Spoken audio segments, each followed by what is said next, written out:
Hi అండి, welcome back to has kitchen. ముందుగా మీకు కోదండరాముని ఆశీర్వాదం మీపై ఎల్లవేళలా ఉండాలని కోరుకుంటూ, స్వామివారి చల్లని చూపులతో మీరు తలపెట్టిన ప్రతి పనిలోనూ విజయం సాధించాలని కోరుకుంటూ, మీకు మీ కుటుంబ సభ్యులకి శ్రీరామనవమి శుభాకాంక్షలు అండి.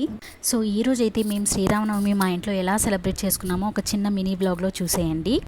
రామచంద్రాయ जनकराजजामनोहराय मामकाभीष्टदाय महितमङ्गलं कौसलेशाय मन्दहासदासपोषणाय वासवादिविनुतसद्वराय मङ्गलम् चारुमेघरूपाय चन्दनादिचर्चिताय हारकटकशोभिताय भूरिमङ्गलम् ललितरत्नकुण्डलाय तुलसीवनमालिकाय जलजगतकदेहाय चारुमङ्गलम् देवकीसुपुत्राय देवदेवोत्तमाय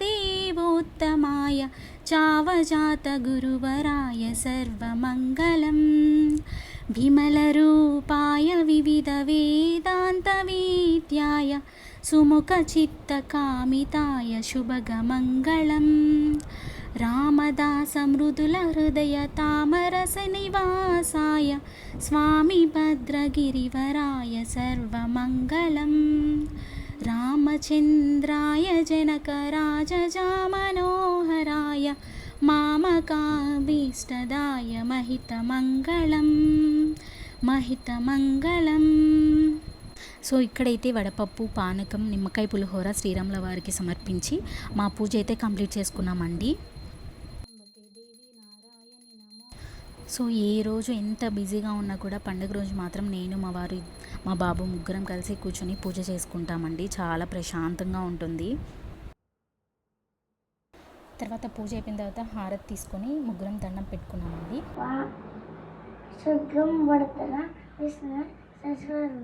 चतुर्भुजं प्रसन्नवदनं ध्याये सर्वविघ्नोपशान्तये.